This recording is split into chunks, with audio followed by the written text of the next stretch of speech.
Okay, today is Friday, the Erev Shabbat of the Parsha of Behar, and tomorrow and tonight, in fact, is my birthday. This is a paid announcement that everyone is invited. I'm making a big kiddush in the synagogue tomorrow. The services start at 9:30. Torah reading starts at 10:30. Services conclude at 11:30, and then following that, there'll be a big, delicious kiddush that I'm doing. That's my birthday party of the year. Everyone, men and women, are heartily invited. And now to the class for this parsha. After some interruptions, I'll open with a classic joke. 4 Jewish businessmen are talking about their recent business experiences. Moshe says, I had a big fire, destroyed my whole forest, but thank God I made a nice settlement with the insurance company. Chaim says, I had a big flood, destroyed my whole warehouse, but thank God I made a nice settlement with the insurance company. Shmulik says, I had a big hurricane, destroyed my office building, but thank God I made a nice settlement with the insurance company. And Chaim turns to Shmulik and says, very interesting, tell me, how do you make a hurricane? So that's Jewish humor, but what was once Jewish humor has now become modern science in a modern-day discipline referred to as Anthropocene, dealing with the phenomenon of man's impact on the planet, especially climate change. So this is where we draw the dots. How do you make a hurricane? Too much carbon dioxide emissions leads to global warming, leads to extreme weather, and finally we get to the hurricanes made by man, according to this theory. In 1972, the Club of Rome published a report entitled Limits to Growth, which is based upon a computer simulation of economic and population growth with a finite supply of resources, non-renewable. And the cure there is not surprising. In order to save the planet and its resources, we need to limit growth. In other words, we need to balance the budget of the planet. And this caught my attention, was discussed recently in a Slovak journal called Kritika and a Context, including an article by a well-known co-religionist, Fedor Gal. And he writes there, I'm going to translate from Slovak, he's regarding the future, there's only one thing we can say with certainty, that it's unpredictable. So he is skeptical about the reliability of the simulations. Because, of course, for those who deal with computers and simulations and data processing, there's an old saying, which you'll no doubt be familiar with, garbage in, garbage out, meaning that your results can only be as reliable as your input, which is not always possible to do. But then he continues very interestingly, why prescriptions of limiting growth don't appeal to people, why they're doomed, because people will not respond to them. And the answer is that it goes against human nature. He says, by deifying, zboshtuyu, he says, by deifying and enthroning the concept of equilibrium, they forget something incredibly human, which is creativity. The possibility of dramatic changes of social structures and processes, innovation to the X degree, quantum leaps from one unbalanced state to another. That's what man is. That's what we're all about. That's what we love. Telling us not to grow, telling us not to achieve more, telling us to limit is something which is just not going to work. We need to look elsewhere for the solution. So my question about today's parsha is, what does the Torah say about man's relationship to the environment and planet? There's many different perspectives, and it's not a new question, but I hope to add something new. On the one hand, we have this incredible home, the planet Earth. As Genesis says, the Lord God took man, placed him in the Garden of Eden to work it and to guard it. That's what we have to do. Working, of course, depletes. We are supposed to use the environment, but also to guard it. That's the balance that's meant to be achieved. But this very same God who created the planet created man with this instinct to create, to develop, progress, which of course can be used for mankind's benefit, but can also be destructive. And the question is, how do we strike this balance between, on the one hand, the benefits of human ingenuity, striving for development and growth, on the other hand, the humility of knowing when we need to stand back and preserve? And the answer is one word: Shemitah, which is the subject of this week's Parsha. Shemitah means the sabbatical year, the 7th year. This is the moral key to all of this. In the week's Sedra Behar, we learn about an extraordinary commandment, Shemitah, which means a release, and it requires us to let the land rest every 7th year. There's a fixed cycle for the whole nation, only applied, by the way, from the Torah perspective, according to most opinions, during the temple period where almost all Jews lived in Israel. We don't work the land in any way. And not only that, we don't have a claim to the produce of the land during the 7th year. Everything that it grows is ownerless, hefker in Hebrew, and the poor can take it. Anyone is allowed to take it. So there's very far-reaching social ramifications here, not only agricultural. Indeed, in the 7th year, debts are forgiven. In the 7th year, slaves are set free. A slave can choose to continue his servitude, but then he is marked by the famous pierced ear,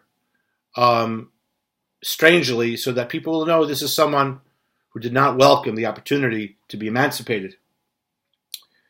Now, after 7 years, the 7th year is the Shemitah year, the year of release. 7 of these cycles, by the way, each one is called a week in the Torah. It's a long week, 7-year week, because it parallels the days of the week. You have a 50th year called the Jubilee year, in Hebrew the Yovel. We blow the shofar. Those slaves who chose not to be freed in previous 7th year are now freed in the Jubilee year. And remarkably, in the land of Israel, because the Jewish people came in, the land of Israel was divided amongst the tribes and amongst families, so people have family heritages in the land of Israel. If people sell property in the 50th year, the property reverts to the original owner, in the strange paradox which I will describe soon.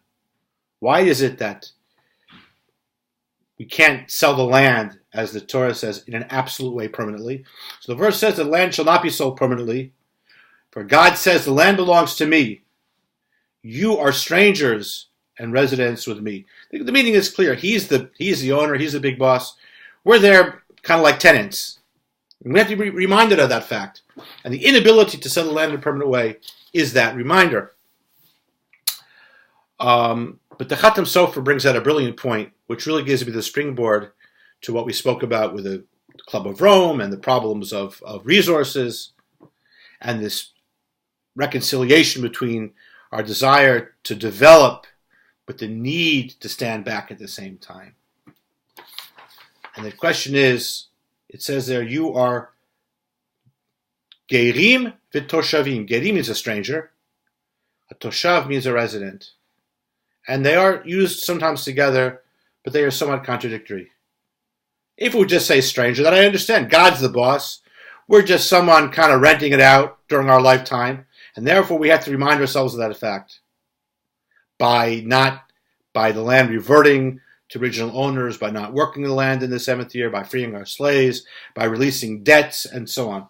What does it mean then to say, and we're also residents? Toshav is like a permanent resident.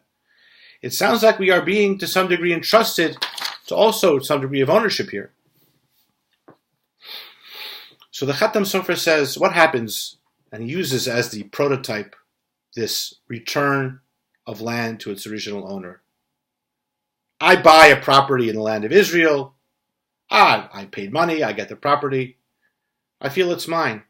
Comes the Jubilee year, whenever that is. All of a sudden, it reverts. I have to return it to its original owner. It reminds me that my ownership and trusteeship over land and the planet is passing, is temporary. I'm a stranger. That's his point of humility. But what about the person we get to the land back. What about when we sell land? We're in dire straits and we sell it, but later on it returns to us. The return of the land actually represents the opposite point as well. How our possession is permanent. Because even if we sell it, we get it back. Even if someone buys it, they give it back. And so we have a combination of a sense of ephemerality. I'm going to return the land that I bought.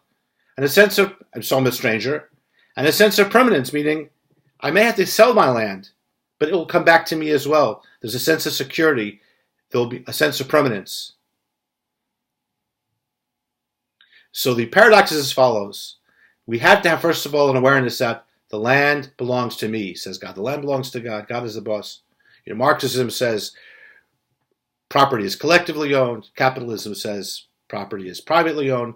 The Torah says God owns everything. But there is an entrustment. There is a custodianship. So de facto, there's a form of private ownership. But it's conditional.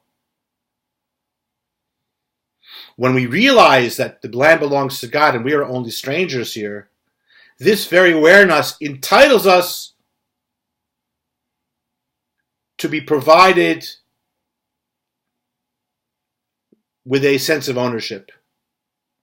In other words, we realize that we have our human fragility. It is God who provides for our livelihood. If God owns the planet, then he is entitled to transfer that ownership to us. And so, in fact, we have some ownership. But if we consider our ownership to be permanent and not dependent upon God, so we lose that right to ownership.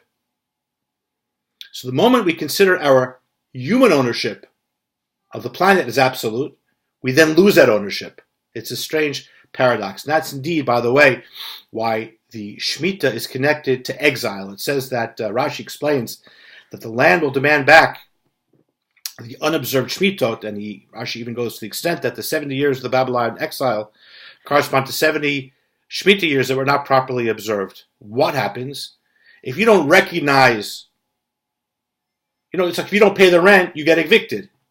Here the rent is letting the land rest, because that is the form of acknowledgement who the true owner is. Now some see in the Shemitah how great and wise the Torah is in worldly affairs. For after all, we all know that letting the land lie fallow, giving a rest, is conducive to agriculture. We plant it, puts a strain on the earth gets tired, we need to give it a rest.